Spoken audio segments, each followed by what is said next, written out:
एक रियल घटना याद आ गई तो मैंने कहा चलो बता ही देता हूँ। एमपी से हूँ, मध्य प्रदेश। घटनाएं वैसे भी आपके साथ होती तो है। गांव में, जी जी भाई एक घटना तो सामने ही खड़ी हुई है। काफ़ी साल पहले हुई थी, इतनी बड़ी हो गई है घटना अब। है सर। तो एक्चुअली क्या हुआ था कि मेरे गांव में क्या होता है ना भाई, पड़ोस पड़ोस ज़्यादा खेलते हैं, मतलब कोई भी चीज़ चाहिए तो बेधड़क पड़ोसी से मांगना जन्म सिद्ध अधिकार समझते हैं हम। तो एक जगह मेहमान आ गए, तो उन्होंने कहा कि भाई यार, मेहमान आ गए मेरे यहाँ पे, तुम्हारे यहाँ पे खाट मिल जाएगी, चारपाई। तो आपकी चारपाई से याद आई जी, रंजन जी। चारपाई से याद आ गया, तो उन्होंने कहा भाई खाट मिल जाएगी। मैंने कहा यार मेरे पास तो यार दो ही खाट हैं। तो वो अगर ज़्यादा होता ही तो दे देता। दो खाट हैं, उसमें दिक्कत ये है कि एक खाट पे तो मैं और मेरे पिताजी सो जाते हैं, और दूसरी खाट पे मेरी बीबी और मेरी माँ सो जाती है। मैंने कहा भाई एक बात बताएं, याद रख लियो, खाट तुझे देनी है दे, ना देनी है ना दे, कम से कम ढंग से सोना तो सीख जा।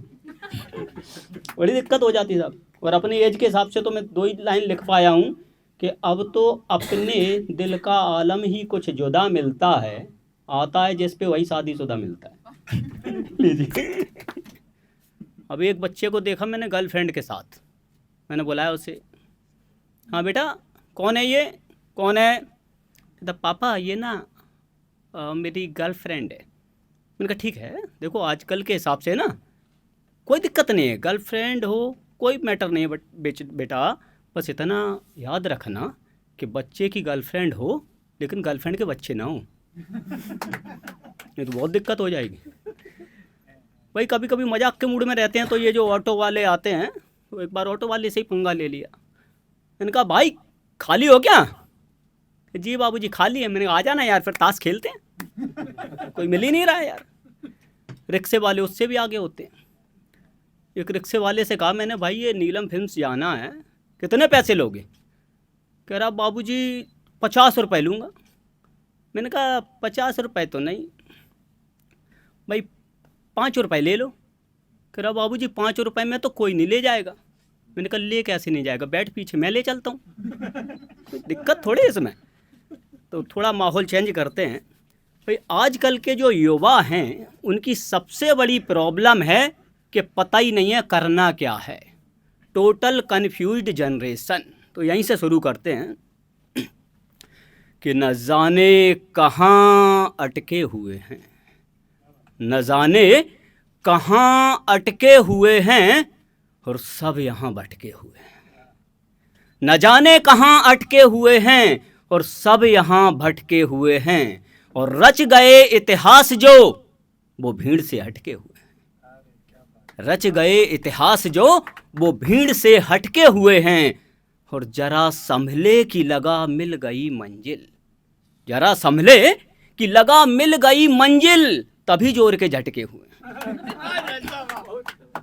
और जब से पहुंचे कामयाबी के शिखर पर, जब से पहुंचे कामयाबी के शिखर पर, सबकी नजरों में खटके हुए हैं, सबकी नजरों में खटके हुए हैं। और साहब बहुत बड़ी बीमारी पाई जाती है दूसरों को समझाने की, उसका 10% भी इंसान खुद को समझा लेना डेफिनेट सक्सेस हो जाएगा।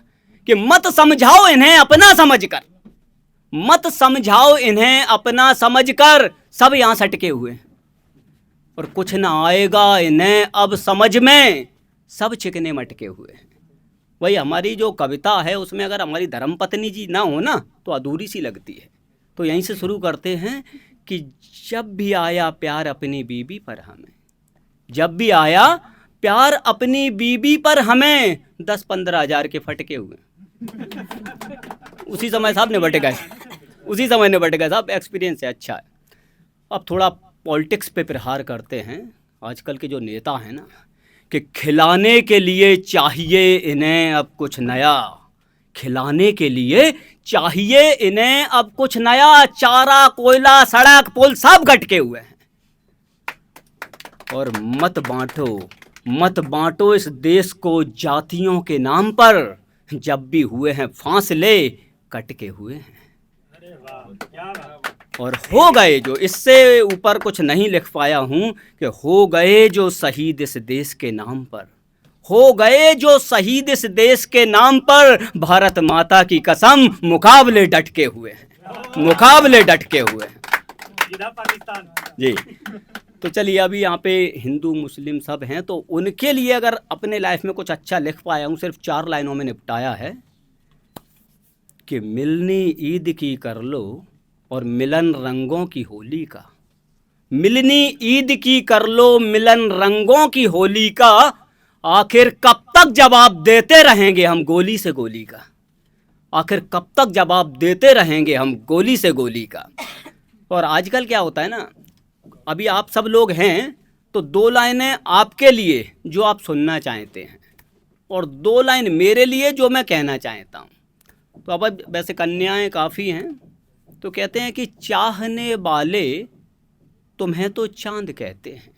भाई किसी कन्या के लिए ये कह दो तो डेफिनेट प्रसन्न हो जाएगी कि चाहने वाले तुम्हें तो चांद कहते हैं। अब अपनी व्यथा, कोई तारा टूट जाए तुम्हें क्या फ़र्क पड़ता है। कि चाहने वाले तुम्हें तो चांद कहते हैं, कोई तारा टूट जाए तुम्हें क्या फ़र्क पड़ता है। और 16 खूब भड़काओ तुम अपना जवानी में, कहीं फिर आग लग जाए तुम्हें क्या फ़र्क पड़ता है।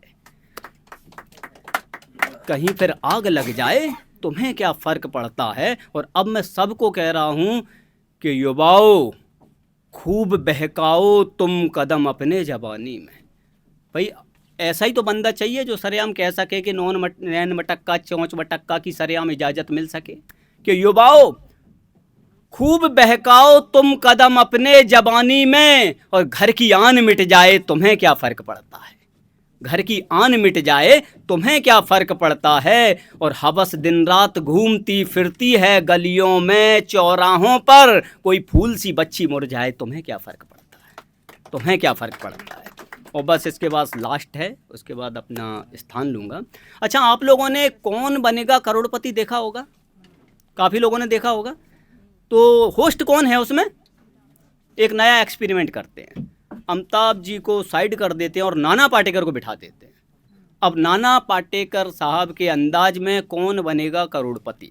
सामने एक महिला कंटेस्ट, नाना पाटेकर जी, बैठ लालची औरत, बैठ बैठ, पैसे का लालच तुझे यहाँ लेके आया है, बैठ।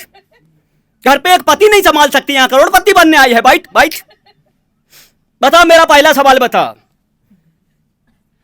बता मेरी उम्र कितनी है। ऑप्शन देता हूं, ए 30 साल, बी 40 साल, सी 60, ए 30 साल, बी 40 साल, सी 50 साल, डी 60 साल। बता, जल्दी बता, जल्दी बता। सर मैं लाइफ लाइन इस्तेमाल करना चाहूंगी।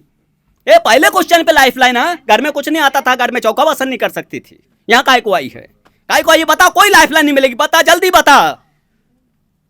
सर बी 40 साल। बिल्कुल सही जवाब है, और 5,000 रुपए जीत गई है। 10,000 पर्सनली देता हूं, रख ले। बस ये बता, बताया कैसे, कैसे बताया तूने कि मेरी उम्र 40 साल है। बता कैसे बताया। कुछ नहीं साहब, वो मेरे बगल में ही एक लड़का रहता है, वो आधा पागल है, उसकी उम्र 20 साल थी। Thank you.